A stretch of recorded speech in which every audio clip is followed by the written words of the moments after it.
Welcome to the Homebrew Crew. I'm Tony, and this is Sean. And as always, we're here to help make your homebrew D&D campaigns the best they can possibly be. We're going to be doing another DM Pow-Wow today, isn't that right, Sean? Yeah, and I think this is one that you had brought up the other day too, as well, right? Mm-hmm. Yeah. This is an issue that I keep running into. No matter how many years I've DM'd, I have the same exact problem. Keep coming up and coming up and coming up. Yeah, and as I'm kind of looking through a lot of forums and a lot of videos and comments, a lot of people have this problem. This is probably one of the more common problems that every D&D group has, and this happens when... I'm not alone? No, believe it or not, you're not. Fantastic. So imagine that, it's Saturday night, you've got your bowl of chips out, you got your DM screen, you're ready to go, and, you're kind of waiting. It's 6 o'clock, everyone's supposed to be there, and then 6:05 rolls around, no one's there, and you're kind of getting a little anxious. Your phone vibrates, and you get a notification, and you see that your first player tells you that they cannot make it. Yeah, this is what's been going on with me. And it's not just one person messaging. It kind of has this snowball effect that happens. After one person says, well, I can't make it, or I could make it, or, I don't know if I'm going to be able to make it there on time. I'm running 15, 20 minutes late. Next thing you have is another person saying, oh, well, I haven't even left the house yet. And then there's another one that goes, you know what, guys, I'm not going to make it tonight. Sorry, just play my character. And the problem comes in is not so much that players need to give you advance notice, which they absolutely do, but you as the DM sit there and create what the monsters are going to be for that night. And you spend a long time trying to make it happen. And you go, okay, well, I've got 5 players, so if I want this to be a difficult encounter, I'm going to do like 7 monsters with it so that they have the advantage with it. And these are the people who are going to be in playing with me, so I know what things to coordinate the monsters on. And, you make the whole encounter to beat up the cleric, for example. Then the cleric texts and says, I can't make it. Yeah. Sometimes just losing one player can really kind of mess up the entire encounter that you've planned. I actually kind of use a lot of the numbers involved with the challenge rating and like a lot of the stats with the monsters, and I kind of look at the entire party coming to that night, and I build the encounter based off of what I have planned. Right. As soon as I lose someone, that's going to change a lot of things. It changes the numbers. It changes what kind of encounter is going to happen, because you plan accordingly for what's going to be happening. And I was actually going to go back to how people kind of cancel. Sometimes it's not really planned. Like sometimes you get these nights where it's just almost like as if everyone's canceling on you at the same time. But it just happens where sometimes it's just a trend of people just kind of dropping out. Yeah, the snowball effect really creates a big issue, and I see this a lot with even scheduling. Scheduling comes up with another issue. If you're using Facebook or some sort of group app to get everyone to agree on their schedules with it, some people use Google, like there's a Hangouts thing with that. There's thing with Facebook has been very helpful for us for scheduling those out. But at the same time, you're trying to create the same group or the same kind of few characters that are coming every single week. And sometimes you get these guys who just cancel right at the end. There was one player that I knew of, and this has only happened to me once.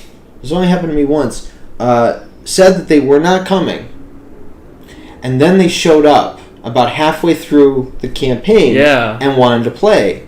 And I had to sit there and go,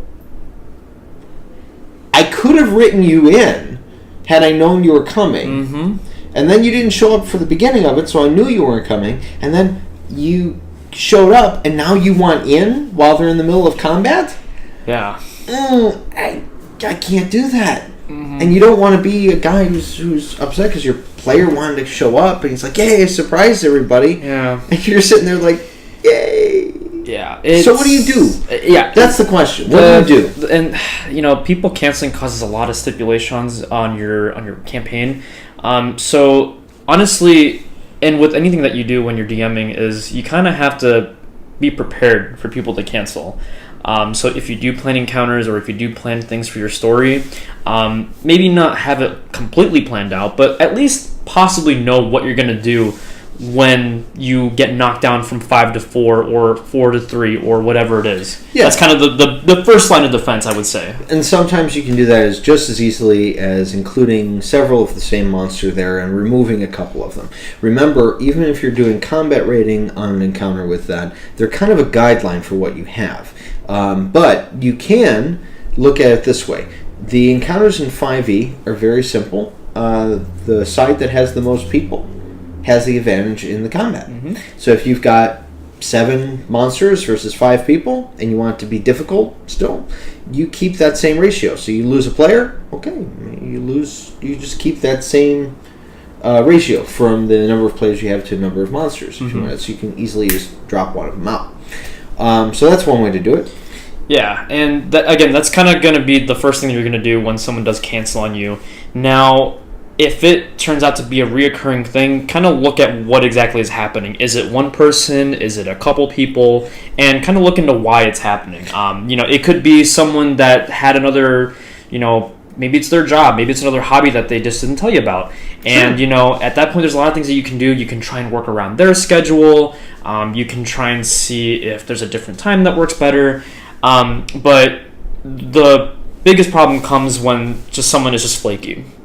And this can be like a big problem because, you're going to try and work around their schedule and you're going to try and force it on this player and, they and just no matter what canceling. you do, it just always turns out like that. And it's kind of like D&D has always been this stable group, right? Mm-hmm. So like you've got your 4 sections of it or what have you, 4 players that come every single week or what Mm-hmm. have you, and then you've got this one that pops in and pops out, pops in and pops out, pops in Yeah. and pops out.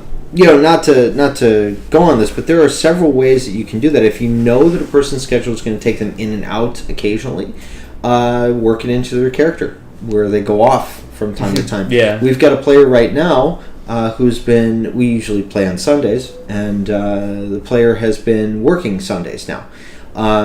Recently, that player got a new pet. They're a ranger with that, and they got a new pet.